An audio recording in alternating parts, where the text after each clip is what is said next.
اس کے بعد جو ہمارے پاس ٹولز کا گروپ ہے وہ فری ہینڈ ٹول اور اس سے متعلقہ مزید ٹولز ہیں. اس کو دیکھنے کے لیے ہم تھوڑا سا اسکرول ڈاؤن کر لیتے ہیں تاکہ خالی ایریا ہمارے پاس آ جائے. اب دیکھیے کہ سب سے پہلے ہم فری ہینڈ ٹول کو دیکھیں گے. فری ہینڈ ٹول انفیکٹ ایک ایسے ہے کہ جیسے پین سے آپ یا پینسل سے ایک لائن ڈرا کرتے ہیں.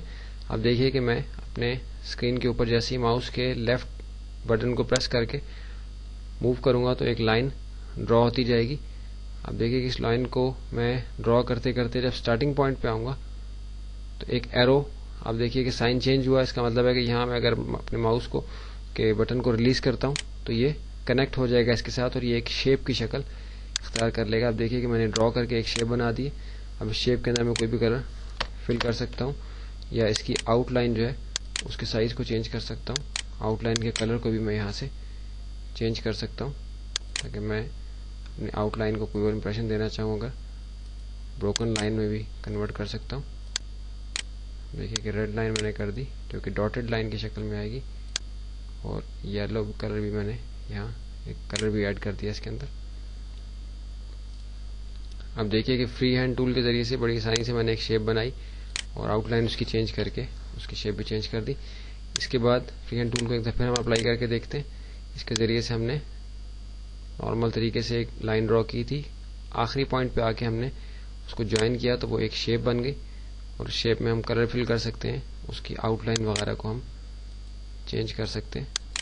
اس کے ذریعے سے اس کے اندر کافی ڈفرینٹ قسم کے سٹائلز آ جائیں گے. دیکھیے کلر بھی میں آؤٹ لائن کا یہاں سے چینج کر دیتا ہوں. پہلے ہم نے ریڈ کیا تھا, اب ہم اس کو یلو کر دیتے ہیں. اوکے کیا, لائن اس کے اوپر اپلائی ہوگی لیکن کیونکہ لائن بہت کم سائز کی ہے اس لیے ہمیں نظر نہیں آ رہی. ابھی ہمیں کلیئر نظر آئے گی, تھوڑی سی زیادہ موٹی ہوگی, تھوڑا سا کم کر لیتے ہیں اور سینٹر والے کلر کو بھی تھوڑا سا ہم لائٹ کلر میں اس کو اپلائی کر لیتے ہیں. دیکھیے فری ہینڈ ٹول کے ذریعے سے میں نے شیپ بھی بنائی ہے اور اس کی آؤٹ لائن بھی چینج کیا ہے, اس کے اندر کلر بھی میں نے چینج کیا. اس کو ہم یہاں سے ڈیلیٹ کر دیتے ہیں. اس کے اندر سارے ٹولز ہم نے کور نہیں کرنے. اس کے بعد ہمارا دوسرا ٹول جو اس گروپ کے اندر ہے وہ بیزائر ٹول ہے. یہ کس طریقے سے کام کرتا ہے, یہ بھی لائن ڈرا کرتا ہے لیکن کس طریقے سے آپ ایک پوائنٹ پہ جب کلک کرتے ہیں تو یہاں سے یہ اس کا سٹارٹنگ پوائنٹ ہوتا ہے لائن بنانے کا اور دوسرے پوائنٹ پہ جب آپ اینڈ ہوتے ہیں تو یہ اس لائن پہ اس پوائنٹ تک لائن ڈرا کرتا ہے. اس کے بعد آپ کو لائن کو ایڈجسٹ کرنے کی آپشن خود بخود ہی آٹومیٹکلی یہ آن کر دیتا ہے. آپ ماؤس کے بٹن کو ریلیز کیے بغیر لائن کو ایڈجسٹ بھی کر سکتے ہیں. اور اب جب میں اگلے پوائنٹ پہ جس جگہ بھی کلک کروں گا وہاں اس پوائنٹ سے لے کے اس پوائنٹ تک خود سے ایک لائن ڈرا ہو جائے گی. آپ دیکھیے کہ میں نے جیسے کلک کیا ایک لائن اور ڈرا ہو گئی اور اس کو ایڈجسٹ کرنے کی آپشن بھی میرے پاس, ایڈجسٹ کرنے کے لیے ہینڈلز بھی میرے پاس آ گئے.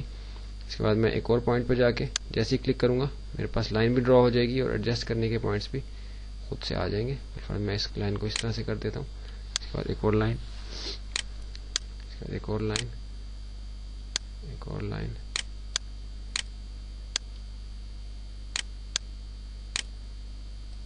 دیکھیے کہ میں نے اپنی لائن کو اس بیزائر ٹول کے ذریعے سے ڈرا کرتے ہوئے لایا ہوں اور یہ شیپ میں نے کمپلیٹ کیا. اس کے اندر میں کسی بھی کلر کو یہاں سے فل کر سکتا ہوں.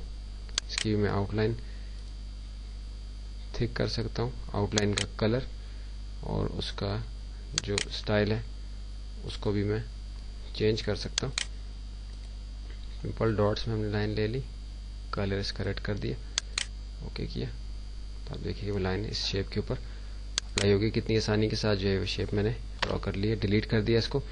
اس کے بعد جو ہم نے اپنا ٹول دیکھنا ہے وہ ہمارا آرٹسٹک میڈیا ٹول ہے. یہ کس طریقے سے کام کرتا ہے, آپ دیکھیے کہ اس ٹول کو سلیکٹ کرتے ہی میرے پاس آپشن بار کے اندر کچھ آپشنز آ گئی ہیں کہ ڈفرینٹ قسم کے اسٹروکس ہیں اور ڈفرینٹ قسم کے سائزز ہیں اس کے. اس کو ہم چینج کر کے خود سے دیکھ سکتے ہیں کہ اس سے کیا فرق پڑتا ہے اس کے اوپر. آپ دیکھیے کہ یہ اسٹروک یہاں سلیکٹ ہوا ہوا ہے, اس کو میں اس کے ذریعے سے ڈرا کرتا ہوں تو میری اسکرین پہ کیا ڈرا ہوتا ہے.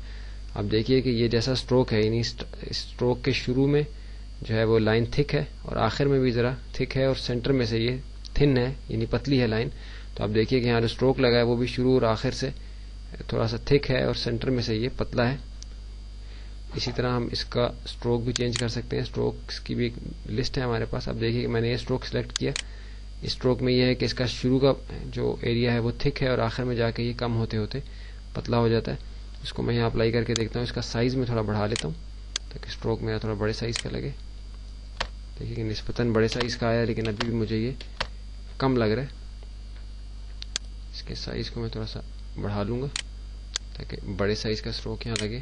اب یہ کچھ زیادہ بڑا ہو گیا, کنٹرول Z سے اس کو کر کے تھوڑا کم کر لیتے ہیں.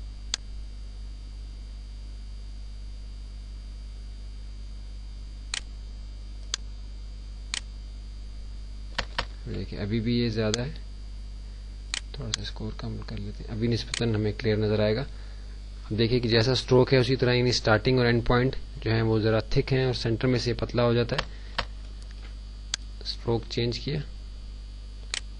ابھی اسٹروک سے ہم نے جیسی اسٹروک لگایا تھا, آپ دیکھیے کہ یہ شروع سے تھک ہے اور آگے چل کے یہ کم ہوتا جا رہا ہے. تو آرٹسٹک میڈیا ٹول ہمارا اس طریقے سے کام کرتا ہے. اس کے بھی ہم کلر چینج کر سکتے ہیں, آؤٹ لائنز اس کی اس پہ اپلائی کر سکتے ہیں. آؤٹ لائنز کے سٹائلز کو بھی ہم یہاں سے چینج کر سکتے ہیں. آؤٹ لائن کے کلر کو بھی ہم چینج کر سکتے ہیں. اسے ہم دیکھتے ہیں کہ کس طریقے سے ڈیزائن اس سے بن جاتا ہے. ایک اس کو ہم کسی جگہ بھی استعمال کر سکتے ہیں اپنے پروجیکٹ کے اندر. اس کے بعد ہمارے پاس جو فری ہینڈ ٹول کا جو گروپ ہے اس کے اندر کنیکٹر لائن ٹول ہے. اس کو ہم نے دیکھنا ہے کہ کس طریقے سے کام کرتا ہے. کنیکٹر لائن ٹول ایک پوائنٹ سے لائن ڈرا کر کے آپ دوسری پوائنٹ تک جب تک کلک کرتے ہیں اس وقت تک یہ لائن کو اپنے ساتھ بنانا جو ہے وہ جاری رکھتا ہے. جیسے آپ کلک کریں گے لائن کمپلیٹ ہو جائے گی, اسی پوائنٹ سے آپ ایک دفعہ پھر کلک کریں تو ایک اور لائن وہاں سے سٹارٹ ہو جائے گی اور اگلے پوائنٹ تک جہاں بھی آپ نے جانا ہے وہاں تک, وہیں سے ہم پھر ایک اور لائن لے لیتے ہیں. آگے جا کے اسی طرح ہم چلتے جاتے ہیں. جس پوائنٹ پہ آپ نے اینڈ کرنا ہے وہاں سے دوبارہ سے سٹارٹ کرنا ہے, ورنہ لائن وہاں سے بریک ہو جائے گی. آخری پوائنٹ پہ آپ آگے اس لائن کو اس کے ساتھ جوائن کر دیتے ہیں. دیکھیے کہ یہ ایک ڈفرینٹ طریقے سے آپ شیپ اس ٹول کے ذریعے سے آپ بنا سکتے ہیں. اس کے بعد ہم چلتے ہیں اپنے اگلے ٹول کی طرف, ریکٹینگل ٹول. اس کے بعد ہمارا شیپ ٹول شروع ہو جاتے ہیں. ریکٹینگل ٹول اور ہمارا ایلپس ٹول اور ہمارا پولیگون ٹول. اس کے اندر ہمارے پاس دو مزید آپشن ہیں. ان کو ہم اگلی مووی کے اندر دیکھتے ہیں کہ یہ کس طریقے سے ہم شیپس ڈرا کر سکتے ہیں.